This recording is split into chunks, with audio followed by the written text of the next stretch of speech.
I've played a lot of Fallout 3 in my day, but I have not gotten my asshole filled near as much as I did on this run. I'm going to be playing Fallout 3 with one of its fundamental elements completely gone and ripped out of the game. This is, can you beat Fallout 3 without taking any damage? I decided to name myself Megan Hall in light of the recent controversy of the police officer that was accused of cheating on her husband with 6 different police officers, and I was going to be getting railed as much as she was. I then made my best rendition of the police officer, Megan Hall. I talked to the big G that was supposedly my father. I then assigned my skill points in the most logical way for a no damage run, so that way I could be the most efficient while playing. The robot then got his juices all over my little 10-year-old girl face. Old Lady Palmer was really talking some sus stuff here, like, hey yo. Seems like only yesterday that your daddy came. I then put on the best show that a 10-year-old could give Butch. I followed the Overseer because I had a feeling deep and hidden in my asshole that he was actually a piece of human garbage. Bah! I only showed up because Amata's friends with the brat. Give them a few more minutes and then I want that place cleaned up and everybody back to work. I then decided to beat the shit out of Butch because of his stupid bitchy face. I picked the most helpful early game tag skills at this point. It took me quite a long time to actually figure out the command to lower your health to 1. I then figured out the command and had 1 HP. I'm actually an extremely good shot with 10mm pistols. I then made a quick save so that way I could kill the Overseer as many times as I possibly wanted.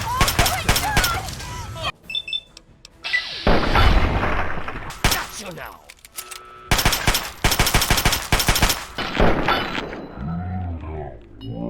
There. I then went to the vault entrance and Amata tattled on me because I killed her daddy. Then Amata got the bullet dicking she deserved. You didn't have to kill him. Gladly. I then tried to kill Silver to the best of my abilities, but god damn, she's got a quick draw.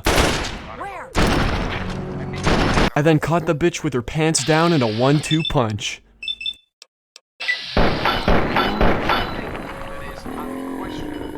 The sheriff then figured out somehow that I was an insane little girl. The quiet type, huh? Fine. Might help keep you out of trouble. I hope you're not a weirdo. Got enough of those already. God, I hope you ain't one of those psychotic quiet types. I then had my first conversation with Moira and immediately wanted this place leveled. Good to meet you! I then told good old Berkey Workey that I would level the town. I then placed the pulse charge on the bomb. I then sprinted for 10 Penny Tower as fast as I could. When I arrived, I saw this weird old guy named Tinker Joe. I'm Tinker Joe. I then had this extremely annoying glitch that would happen to me for the rest of the playthrough where I get shot and die and the game crashes on me. I then decided that Roy Phillips did not deserve life and the world would be better off without him. We've got...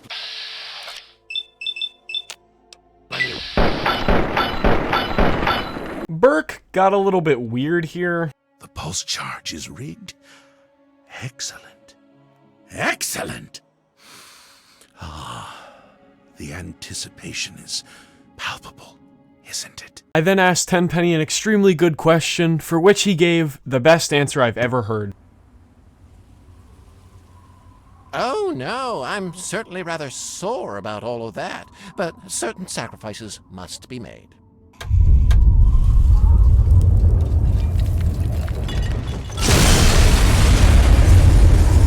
Burke once again got a little bit too weird. My God, what transcendent beauty. What purifying light.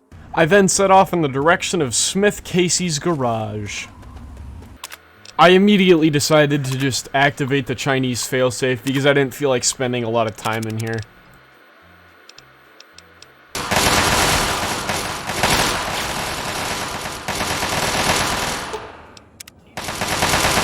For once, I decided to make things harder on myself and go all the way to Rivet City with my dad.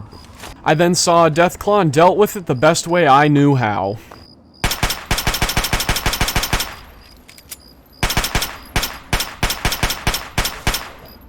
I then also ran into some regulators that wanted to kill me because of Megaton.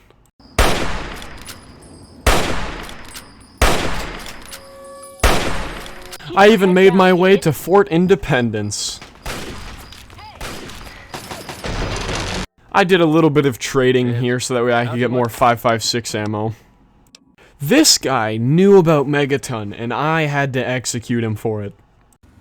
I was on my way to Megaton to do some trading when I heard somebody blew the place.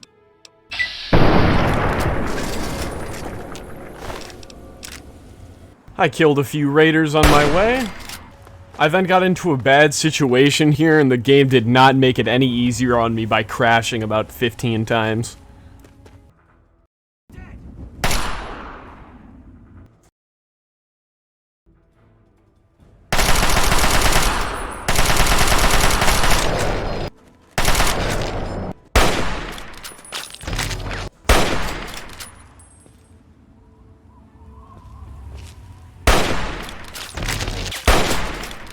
I then made myself take out a whole raider outpost just to show that I am a man.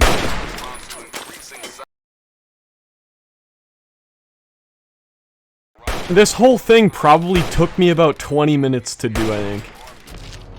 I then found out how much ass I actually suck at throwing frags. The raiders were significantly better than me at throwing frags.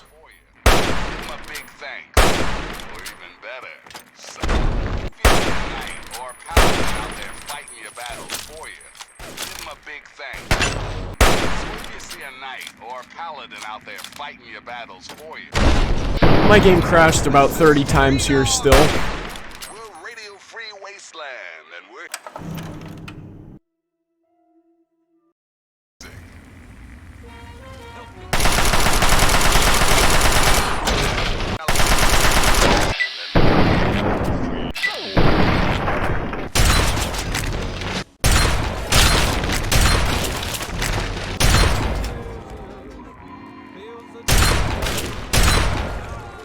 I then somehow ran into my dad while just roaming the bad area of the wasteland.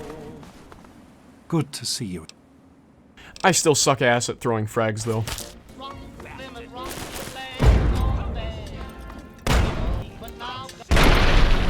I then grew a pair and decided to walk into this man's weird laboratory.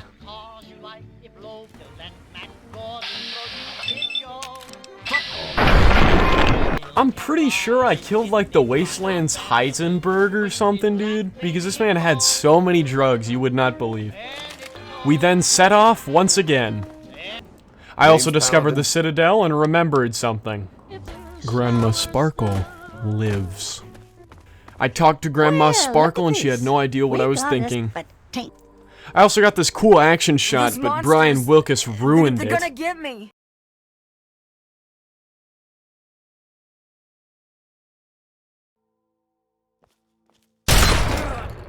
I then showed Grandma Sparkle what was about to happen to her. I then got a much better shot than I originally intended for. It seemed like Carlos knew what was running through my mind while I walked up those stairs.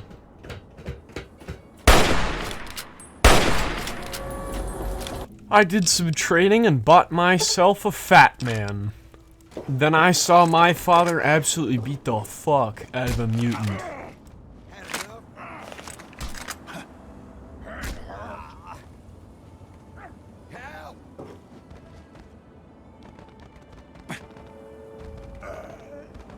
Then, Garza and Dad had this weird blood covering their whole skin glitch thing.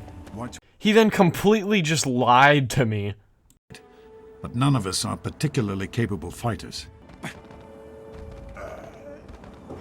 Once again, they decided to send me in. This whole Jefferson Memorial clearing sequence was actually very easy and quick.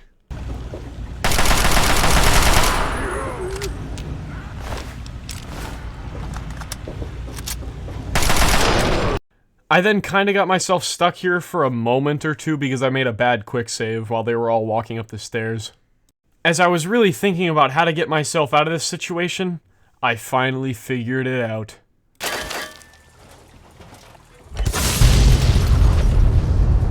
This combat shotgun was actually one of the best weapons for specifically clearing out mutants. Then this asshole decided to test me. No matter that he disappears for almost 20 years, leaving us all hanging. He then got what was coming to him. The body as best as I possibly could so nobody would find it.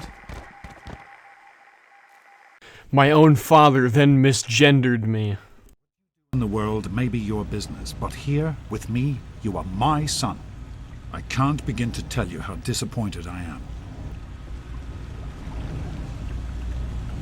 Then it was here that I found out how hard Megan Hall actually got pounded. I also got this real cool action shot. Yeah, I don't even know what this visual glitch is, but it happened from here for the rest of the playthrough. I then watched Daddy perish. Then Ugly Lady told me that Garza was gonna die soon if I didn't do something. Garza is in need of medical attention immediately. He has a heart condition. I will not leave him behind. Garza then said his last hello. Hello. I then cleared out the ghouls and speed ran all the way to Little Lamplight. It was here that McCready would not make it to Fallout 4. Well... I also killed their stupid dog. Sticky didn't seem to mind the killing that was happening, so I left him alive. I then killed the rest of the children in Little Lamplight. I then killed little Billy too. I didn't have a lot of issue with clearing the super mutants except this one time. I then tried to retrieve the Gek myself, but didn't last longer than 5 seconds. I was also brought to Colonel Autumn's sex dungeon or something. I don't even know what it is. Simple. There wasn't too many issues when clearing the Enclave because I really did not care at this point and had gotten used to the no damage taking. I then took the FEV and set off towards the Citadel.